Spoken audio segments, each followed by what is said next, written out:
বিসমিল্লাহির রহমানির রাহিম। রাব্বি হামহুমা কামা রাব্বায়ানি সাগীরা। আল্লাহু আকবার। আজ আমার মা নাই, বাবা নাই, আমি এতিম, বাপ মা নাই। আমার মা মারা গিয়েছেন আজ 10 বছর হলো, আর বাবা মারা গিয়েছেন 4.5 মাস। না ফিরার দেশে চলে গিয়েছেন, আমিও একদিন চলে যাব, সময় হইতাছে বা হইয়া গেছে। 50-52 বছর পার হয়ে গেলে তো মানুষ তো আর বেশি দিন বাঁচে না। এক সময় আমি চলে যাব, আমার কবরের মধ্যে আমারে শোয়াবে। বাস পসার আগে আমি নিজেই পৌঁছে যাব। আমার যেই বাড়িঘর যেটুকি আছে সেটুক আমি রাইখা চলে যাবো। আমার দেহটা খাবে পোকে, আর আমার সম্পদ খাবে লোকে। এটাই স্বাভাবিক, এটা আল্লাহরই হুকুম। আল্লাহর হুকুম ছাড়া গাছের একটা পাতা নড়ে না, গাছের একটা পাতাও লড়ে না। সব কাজেই আল্লাহ আল্লাহ পাক হুঁশিয়ার করে দেয়। প্রত্যেকটা কাজে বান্দাকে হুঁশিয়ার করে দেয়। এই যে আজকে একটা ভূমিকম্প হইল, আজকে বিকাল 4টা দিকে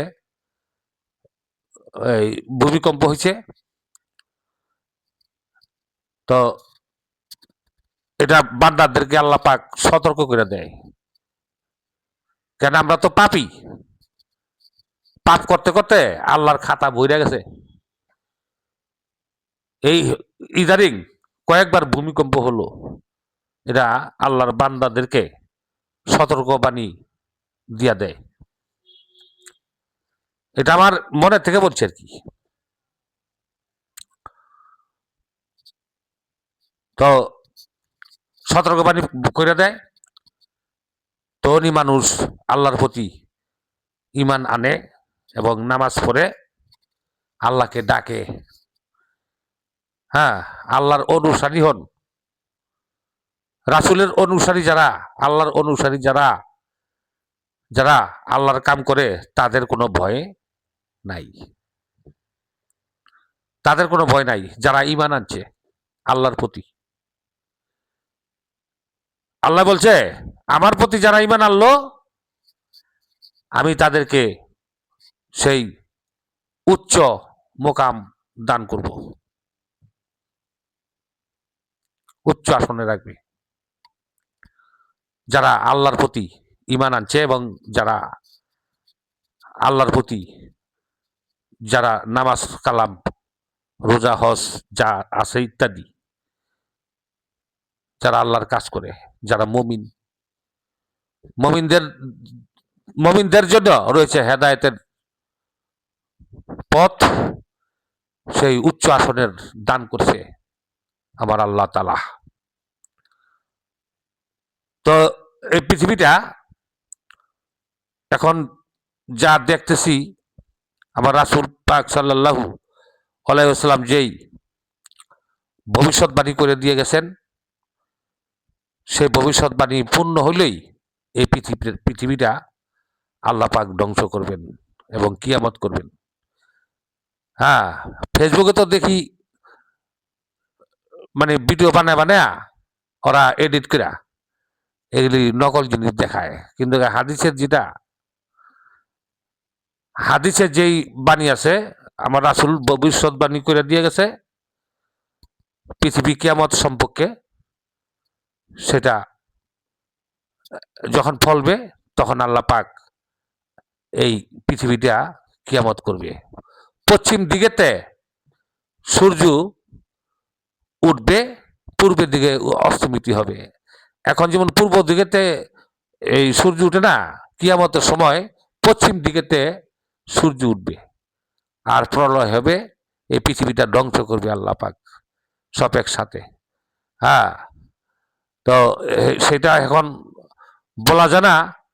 আমার রাসূল যেই এই ভবিষ্যৎবাণী করে দিয়ে গেছেন যে ৮০ হিজরির পরে কি যে হয় এটা বলা সম্ভব না। ৮০ হিজরির পর, হ্যাঁ, শেষ জামানা, আখিরি জামানা, হযরত মুহাম্মদ সাল্লাল্লাহু আলাইহি ওয়াসাল্লাম এই বাণী দিয়ে গেছেন সতর্ক করে যে ৮০ হিজরির পরে কি যে হয় সেটা বলা যাবে না।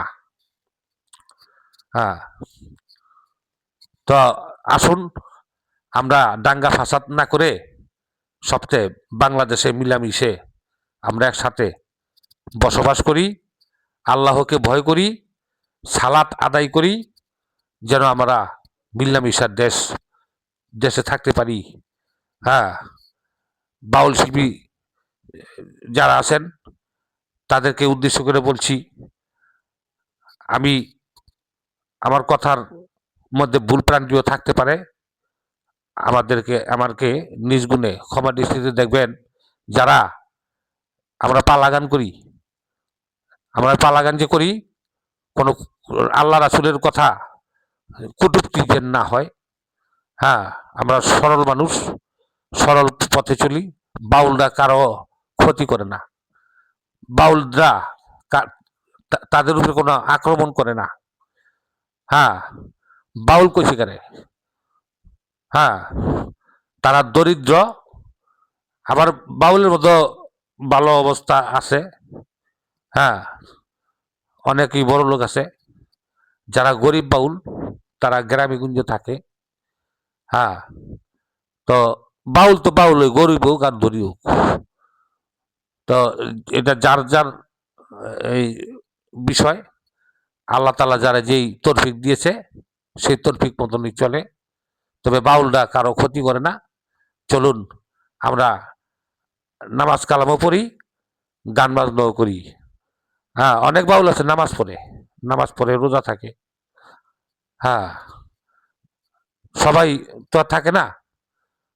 আবার কিছু কিছু বাউলরা নামাজ কালাম পড়ে না। তো নামাজ কালামও পড়তে হইব, গান বাজনাও করতে হইব। কারণ গান তো হইলো এটা আমাকে ব্যবসা বা আমাকে পেশা। গান গাই তো তার এই সংসার চলে। তো এটা ব্যবসা হিসাবে নিতে পারেন। আবার অনেকে আছেন শখে গান গায়, তারা পেশা হিসাবে নেয় নাই।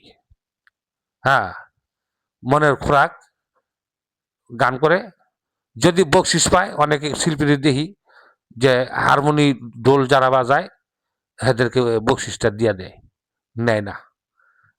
হ্যাঁ, আমিও নেই না। যদি কোনো জায়গায় মঞ্চে গান করি ওই টাকাটা আমি বাদ নিই না। হ্যাঁ, তো আপনারা ভালো থাকুন, সুস্থ থাকুন, এই কামনাই করি। সকলের প্রতি আমার সালাম রইল। আসসালামু আলাইকুম ওয়া রাহমাতুল্লাহি ওয়া বারাকাতুহু।